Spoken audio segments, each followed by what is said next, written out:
today. LSU football head coach Ed Orgeron is ranked number 30 on the annual coaches salary database that was published by USA Today on Tuesday. Wow. What a steal. Scott Woodward.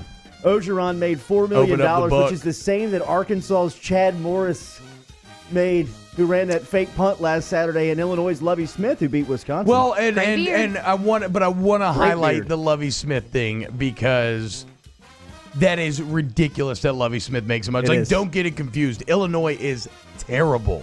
This report just happened to come out on the best possible week for Lovie Smith. That it's a terrible Illini team. The fact that Chad Morris gets paid as much as Ed Orgeron is like, at least Lovie Smith has the NFL skins on the wall. Put it on the poll. Who are you more offended by making the same amount as Orgeron, Lovie Smith or Chad Morris? It's got to be Chad Morris. I mean, coming from SMU. Either way, you got to imagine, especially because O's about to have a chance to add another top 10 win to that resume this weekend. Woodward's going to have to pay the man eventually. They better get to the table like Monday. Yeah, that's it's a bad look. It's a bad look. Media day for Orgeron and the rest of the SEC head coaches. Teleconference this morning, which Orgeron bats leadoff in. He'll be at 10 o'clock this morning.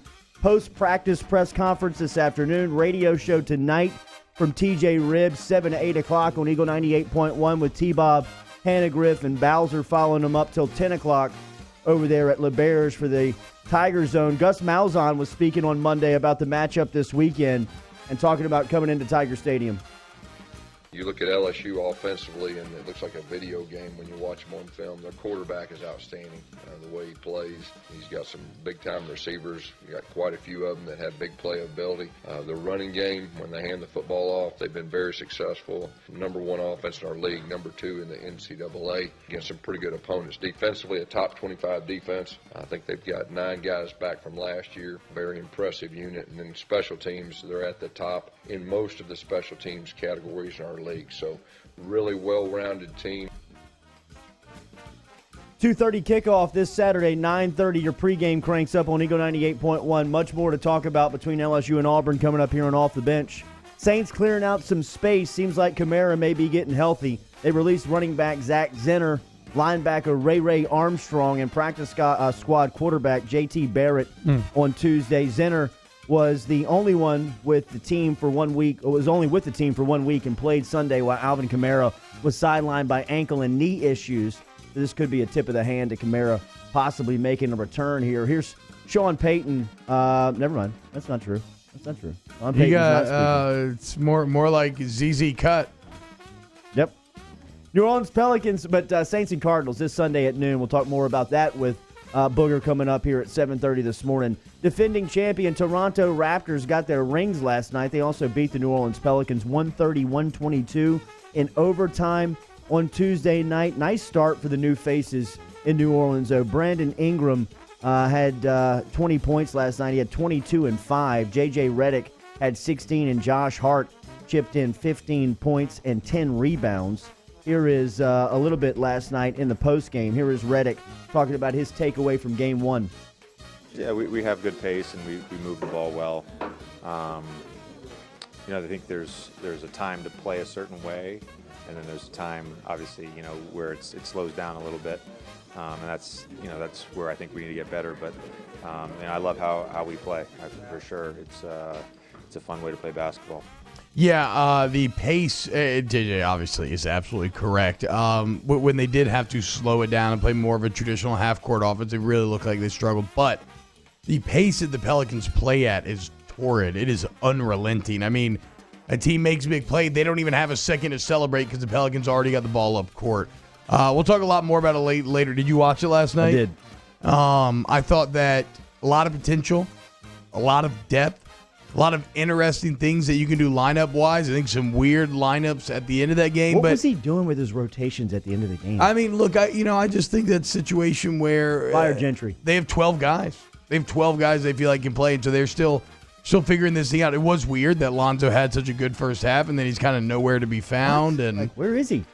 Yeah, no. So there are questions that Gentry's going to have to answer. But I mean, but let's be clear. The main thing is last night. Like, Drew, you're an MVP. That's been the whole offseason talk that you're supposed to be in that caliber.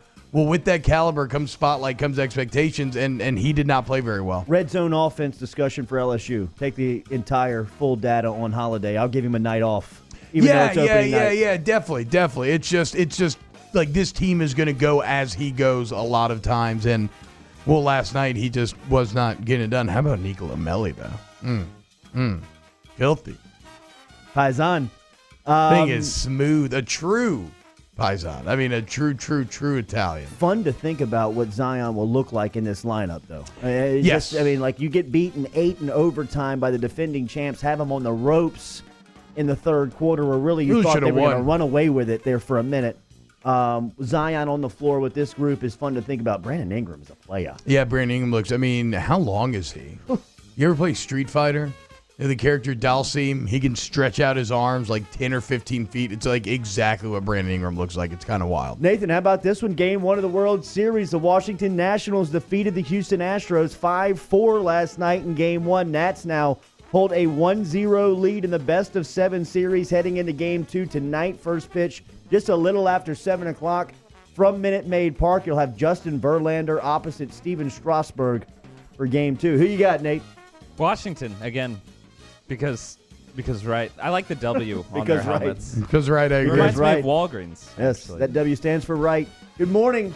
What's our headlines? That's right. It's Jeff Walker of Baton Rouge. Congratulations. Jeff is our Week 8 winner in the 2019 Twin Peaks Football Pick'em Contest. That means that he wins a $50 Twin Peaks gift card.